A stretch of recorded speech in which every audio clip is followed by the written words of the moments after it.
Welcome to Make Your Mark podcast, where guests share their experiences, insights, and tactics to help you accelerate your business. So building, scaling, and monetizing your business is made easier. And I will be your host, Kay Suthar. Hey guys, welcome to another episode of Make Your Mark podcast. Now, today we have a really creative, very knowledgeable, experienced business coach. In fact, she calls herself the business builder. And the reason for that is because Marjorie's journey began 25 years ago. She created her first business in Mexico, an ecological travel agency. She learned and implemented based on her experience around creating structure, systems, processes, and really becoming that strategist that we all need for our businesses. Today, Marjorie works with creative designers, artists, entrepreneurs, and she works under extreme pressure. She knows how to steer her clients towards their aligned vision, making sure that their processes and goals are matched. She became part of her clients' businesses as a coach to make sure that she's able to work with them, things are implemented, and she's able to be there to support and guide them every step of the way to their success. Please welcome Marjorie to the stage. Oh my goodness, the awesome business builder. Thank you for coming onto the show, Marjorie. Oh, thank you. Thank you for having me here. Definitely. When I found out what it is that you actually do for your clients and that you're not calling yourself a business coach or a business strategist like everybody else, that you are a business builder because you help businesses from a very small level and help them grow, right? Where I guess a lot of entrepreneurs and business owners need from the beginning, they need that help because otherwise you're wandering around aimlessly trying to figure out how to do it all. And you're there to actually show them what needs to be happening every step of the way, which is awesome. Now, Marjorie, I know for a fact that your journey, right, it's taken a while to get. In fact, it's taken 25 years, right, to get to where you are. And so I would love for you to share with the audience today a little bit about what that journey looked like for you, so we can get a little teaser as to what Marjorie is really all about. So please share us what that experience looked like for you. Well, 25 years ago, I met a boy. He was moving Uh-oh. back to Mexico, so I invited myself to join him. I've never been, so I thought, yeah, why not? Mm-hmm. When I got there, I was like, okay, what do I do now? So I was always interested in business. I've always had a side hustle. Whatever job I had, I always did something on the side. And 10 months later, I discovered I love to travel. That's one thing that I do have in my pocket. I travel. I love traveling. So I partnered myself with someone and we went into the travel business, but it had to be something very unique. People were saying, "You're opening a travel agency. There's so many here." I said, "Yeah, I'll be special." And they look at me like, "Yeah, right." And it was special. This was an ecological travel. It was because of the language. I speak Spanish, but it wasn't. I've never used it to negotiate, to create contracts. And I found that my niche was expats living in Mexico. I didn't realize how many foreigners live in Mexico. And the one thing they always needed was a travel agency. So being a foreigner myself, being an expat, I had entry to all these private clubs for foreigners. Oh. But I didn't start that way. I needed to make sure I knew what I was doing. So I took 3 months to structure my business. I had no money. I had $500. So with $500, my trusty computer, I created my own leaflets. I created a lot of things on my own, but I always made sure I had the structure set up, my programs for 1 year developed, and I had it both in Spanish and English. And then only Oh. then did I ask for an appointment with these groups. And there, without any backup, because I knew what I wanted, I saw the vision, I could see it in front of me. It's like having it written in front of you. And naturally, it, I was able to market myself. And my first group were mostly from the US Embassy. So Wow. I had a group of 30 people. So that was my first trip, taking them. So my programs are all in Mexico because of the expats. But from Right. there, I inherited the families, traveling outside Mexico. I inherited their husbands' companies. They needed somebody to organize the travel for their company. So it Oh, gradually grew. It grew really, really well. And then a year and a half later, I was able to get into the Mexican market with ah, private colleges, private high schools. After high mhm. school, the parents send them to Europe. So I would create their whole itinerary for 3 months. And the parents, being very, they were quite worried about their children being out of, Right. the country. But I made sure they had, if they were studying French, they were enrolled in proper schools, accommodation, everything. I did everything for them, and I loved it. And I was so passionate about it. Every trip I created, I was in it. I was part of that journey. So after my stint in Mexico, I was invited to work for a fine art shipping company in the UK, and I took Ah, that opportunity. Yes, so that was, with all the experience I brought in, I was able to then use my skills in different roles within the company. interesting. Interesting. Now, Marjorie, with such a successful travel agency, why didn't you just continue doing that business and just continue to grow it? Why did you take a different direction? Um, I think at the time, well, the relationship didn't work out, obviously, because I'm not there. Um, but something happened. Something happened when I was living there. There was, is it was, it's a I don't want to say this because I don't want to, take away how wonderful it was living there, because I really love them. I still do. I really love Mexico, and I find it to be part of my heritage, adopted heritage. But Mhm. at the time, there were a lot of kidnappings. So, and Ah, when I left, it was a clear cut, and I took the experience with me, but nothing else. So I don't even wow. have anything to remind me of what I've done. I just know what I've done. It's a shame, but you don't think about these things because I was moving for another job. It was a different industry, but shipping people or people traveling and shipping furniture, there's not a lot of difference there. It's the same sort of concept and same Ah, excitement. Yes. And they asked me to run as part of a management team to run the office in New York, to put it. It was a carte blanche to go there and turn the company around. So right. Mhm. this first assignment is putting structure. So basically, what I carried on with my experience, I brought it into shaping the company we had in New York, the office we had in New York, Right. and Awesome. that was also an exciting time because all these challenges. I walked in to an office that was covered with boxes of unopened envelopes. So the Oh my. previous management just left it all in a mess. It was a mess. To say I couldn't even walk in is an understatement. It was, carte blanche. It was a big job and was not a joke. And never once did it occur to me to turn around and leave. I committed myself to go there, and maybe subconsciously, I like that challenge. and and I stayed. Wow. So what I'm hearing is not only did you go into this company brand new and set all the, the strategies and platforms and all the operations up, but you had to first clear out the mess that was left behind, right? Before you could even move forward and decide what kind of new things, strategies are you going to be putting in place. So that was like double the work that you had to Yeah. do.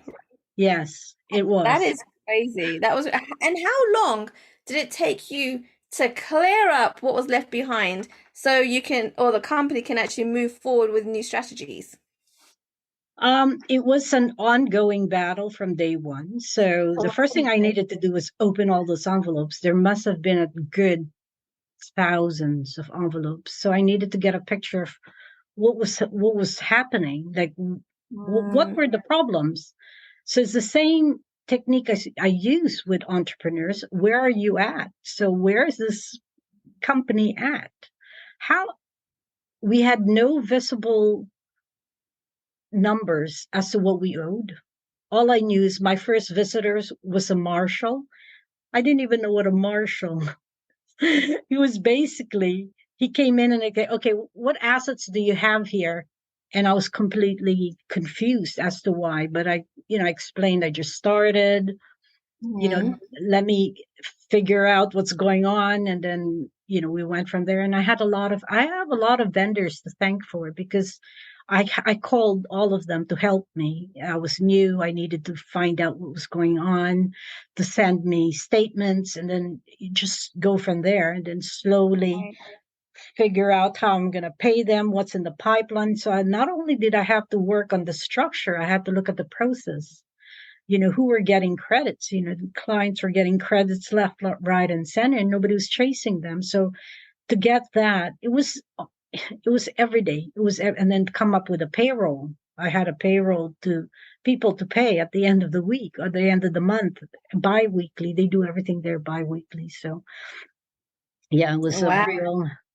But after 3 years, we moved from that warehouse, which is 10,000 square, to a 35,000 square foot in Williamsburg. So that's pretty awesome. Wow, that is. Now, it sounds like that you've worked with a lot of big corporations, right? And you've gone in there and you've kind of helped them work out what strategies, cleaned up what was left over. And so, right now, do you still work with corporations or are you working with, like the solopreneurs, the individual coaches? What kind of clients are you working with at the moment? I work mostly with entrepreneurs, Mm-hmm. creatives. I love working with creatives. Creatives, for me, are people who are strong thinkers outside the box. They're Ah, out there, they're innovative, they're just and the thing is they're highly talented and very intelligent, like smart people. But the difference is that the delivery has to be different. How I deliver coaching to someone who works with spreadsheets will be very different from a creative. A creative, you sort of have to know how they take in information. And that's a skill in mm, itself. And the only way you could do that is getting to know them. You get to know them, ask them questions, and then you create the program for them based on how they take in how it. You have to make it exciting. You laugh a lot, you right. joke a lot, you name things that are but you get them to do the work. So that's the main thing for their success. They have a structure, they have a process in place, so they have it in place and they don't have to keep thinking about and freaking out how to get it done. It's already there. And then you just put on the strategy. What is your vision? Why are you in business? Are you a hobby or business, or is your vision aligned with your processes?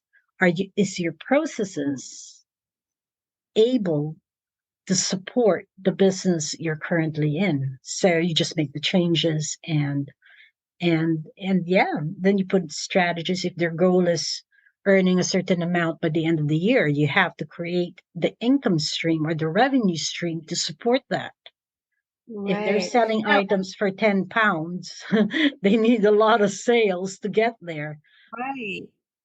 Absolutely. Now, it sounds like you work with various different, the creatives, the entrepreneurs, and you're that coach that understands personalities and how people learn, right? And that's, I guess, one of the unique things about you as a coach, because you do take that on board. Now, is there many differences as to the kind of failures or the things that they miss out on, your clients, what they miss out on, what are the biggest things? If you could like speak to an entrepreneur right now, you've got a lot of listeners at entrepreneurs that maybe startups, three things that they need to think about when walking into building a business. Well, a lot of things, a lot of the times you have to, the mindset place stops them from moving Mm. forward. Sometimes it's like, oh, wow, this is happening now. Why me? So they question how good they are. They don't have that belief. They know it, but they don't believe it. So a lot of the work is not only putting the structure, processes, strategies in, you're also helping them build that confidence, teaching them what a business is like. Because once Yeah. my programs are 6 months, I give them a month extra for, I call it an aftercare problem solution. They're going to have new problems, but these are solutions. They're building their team, they're building, they're adding people into their business. So that's the seventh month I work with them. But most of the time, it's constantly going back to why they're in business and how they can build their business on their own while they're getting to learn about business. It's Mhm. yeah, it's I've seen it. I've seen how they've changed their confidence, their posture. They understand when they speak about what they do, there's confidence in it. And they have all the elements that support them. So I would think Fantastic. three things. I would say mindset, and discipline. Oh, and yes, discipline is a big thing, right? Because it's one thing when you are focused and you got clarity as to what you want to do, but is the discipline day after day and making sure that you actually implement the things you need to actually build a successful business, right? Yes, And so, yes. what I hear a lot of the time is the lack of discipline, right? Or they say to me, that they've got discipline because they were, a veteran or they were in the police force, and that's where they built a lot of their discipline. However, there's other people out there that I just worked in corporate, right? And were managed and were told what they needed to do and really didn't need to have that discipline because day in, day out, they were micromanaged. So, how do you build that discipline to make sure that you are doing what you need to do and you have that accountability and the support to push you forward? Well, most of the time, what I do is we create the work together, and then you send them off, and they complete the work. They send it back, and then you look at it, and then you work on the next project. The next point in their processes, and that helps them because they know they're not. They don't have to do it on their own. They do the work up to a certain point. They share it, and you go back. I had I actually have a client when we started.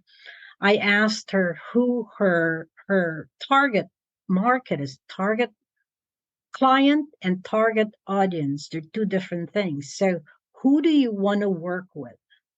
Mm-hmm. Introduce that person. Like, give it a name if you want to give it a name. Don't give it a name. But they say don't give it a name, but it doesn't really matter. It's fun when you give it a name because you start laughing and there's fun in it.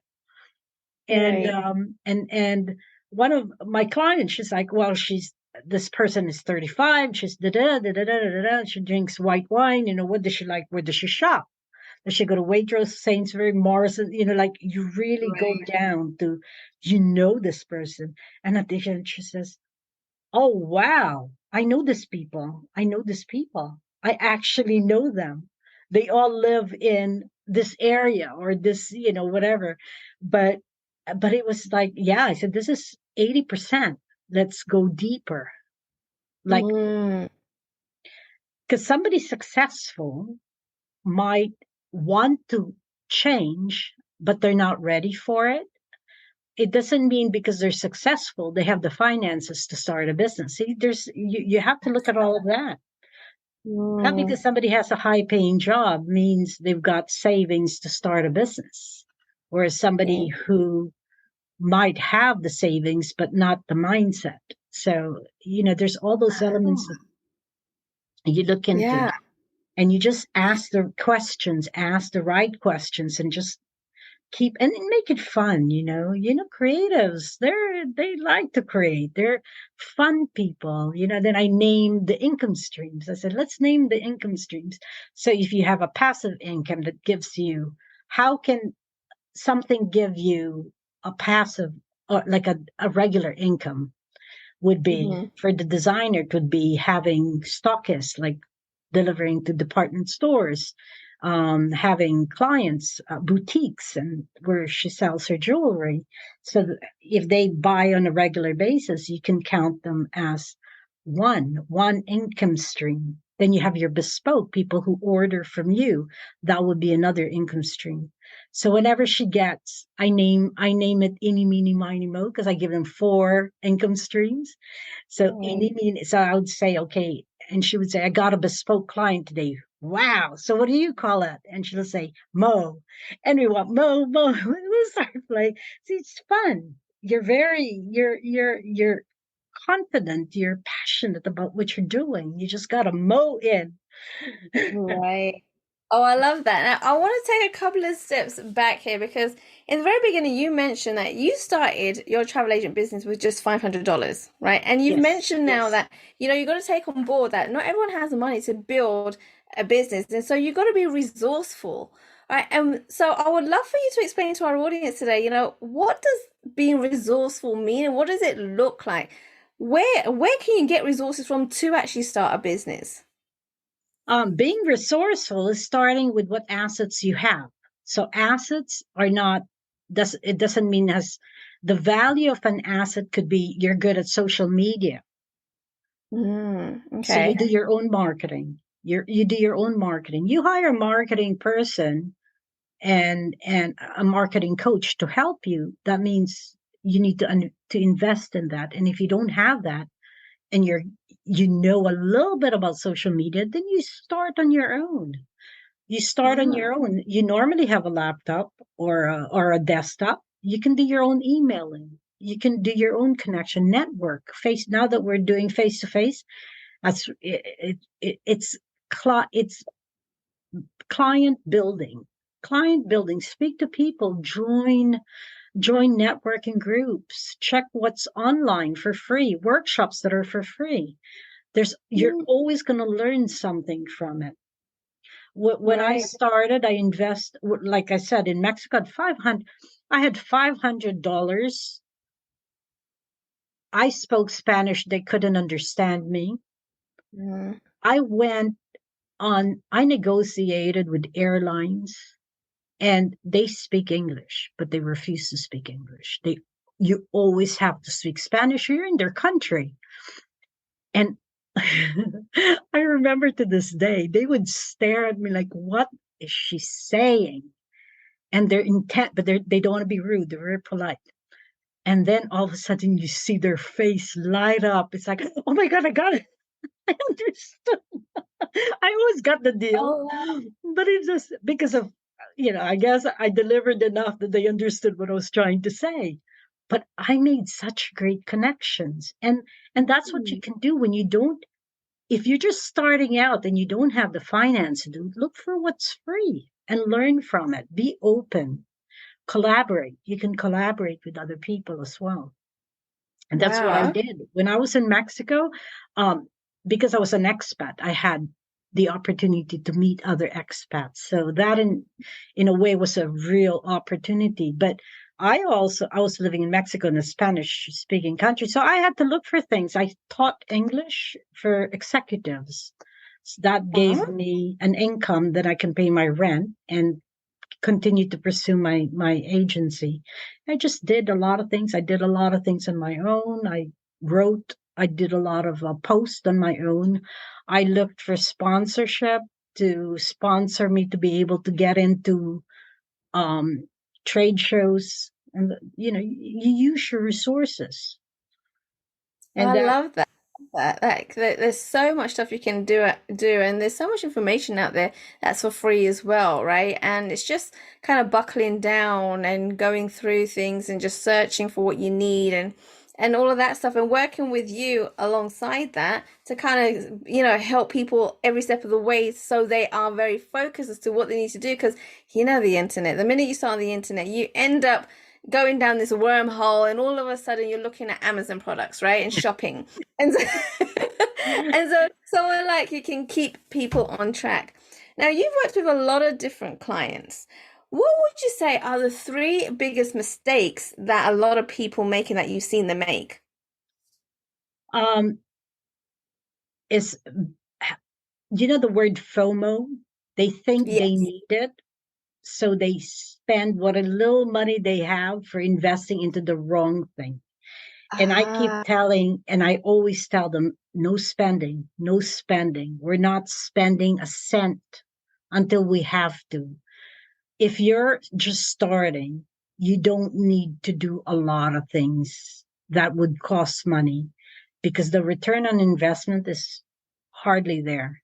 So mm, I had a client who wanted to hire a marketing company to do all the ads, promotion. And I'm like, but you've got enough assets.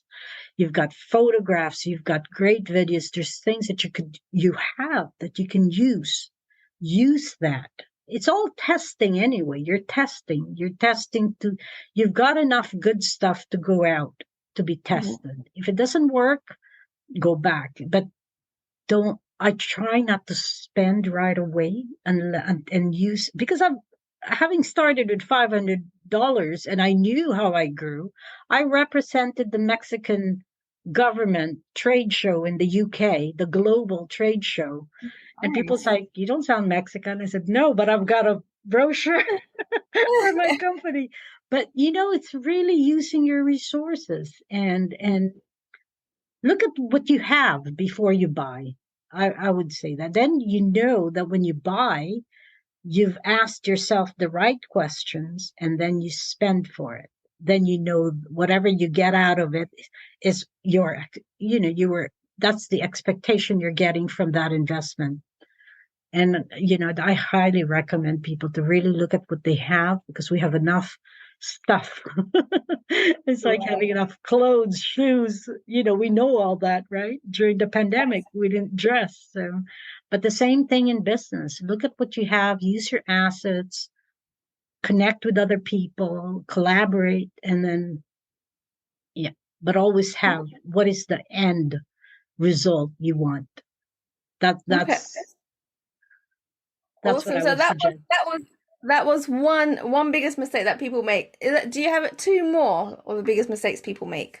Comparing, comparing. Oh, Oh, I had one client I went to this trade show and they told me they've been in business for over 13 years and they've never been accepted at Liberties. Liberties is a really nice department store in the UK. yes. And I said, and here you are, 6 months later, you're in there. So what is the problem? Oh, they're telling me it'll take millions to get my brand out there. And I'm like, okay, well, that's their experience. That's good information. That doesn't have to be your story. So you always Right. have to steer people there. We all know somebody will always be better. Somebody will always be, there's 8 billion people in the world. How many clients do you need? You don't need 8 billion. You only need a good size, depending on how big you want to grow. But that's the second thing is comparing yourself to others. I like that because everyone does it. I know I've been a culprit of doing that, right? Everyone does it. And I think in the beginning where confidence is so low, people tend to do that so much, right? And when you see other people in your target market or your competitors, and yeah, you just get stuck in that Yeah. whole comparing scenario. So that is a very good point. That's awesome. Okay. And so what would be the third biggest point? The third is always feed your mind. Feed your mind with the right stuff. I meditate every day. When I feel overwhelmed, I ground myself. It's 20 minutes, 20 minutes of just just sitting on with your feet grounded on the floor, and just breathe in, out, and then ask yourself, what message do you want to give yourself for today? and Ah, and then you get started. One of the things is that when you start working, like you say, you get distracted with mm, Facebook. We all do that. There's no yeah. one. But if you focus on doing one thing, regardless of how, sending an email that you promised someone, after you're done with that, get up, go get a glass of water, or make yourself a nice cappuccino or whatever.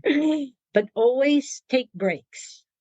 I Mm, work from 9 to 10 o'clock at night because I enjoy what I do, but I take breaks in between. People think, "Oh, you're crazy. You're working so much."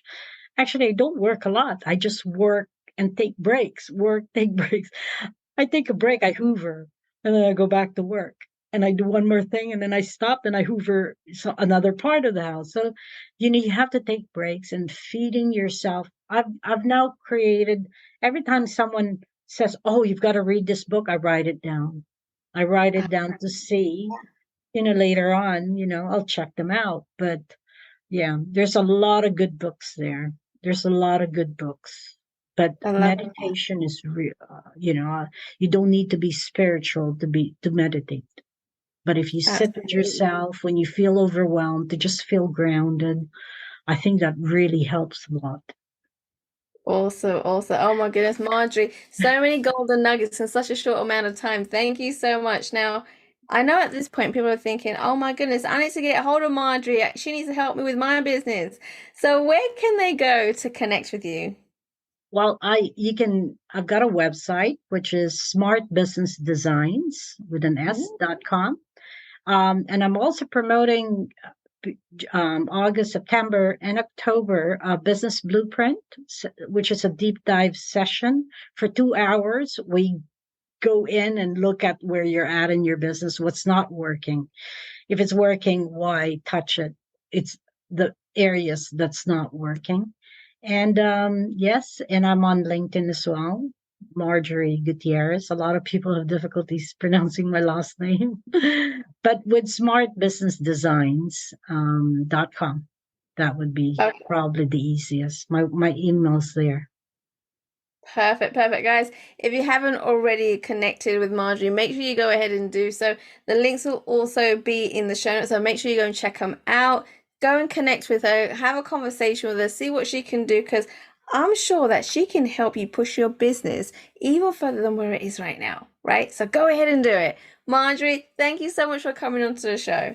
Yeah, thank you for having me. Thanks for listening to Make Your Mark podcast at www.makeyourmarkpodcast.com. Make sure you hit that subscribe button so you get this and every other episode that comes out. We have lots of great stuff coming, so make sure you hit subscribe so you don't miss it. And thank you in advance for all the reviews and comments. I appreciate it so much, and I look forward to serving you in next week's episode.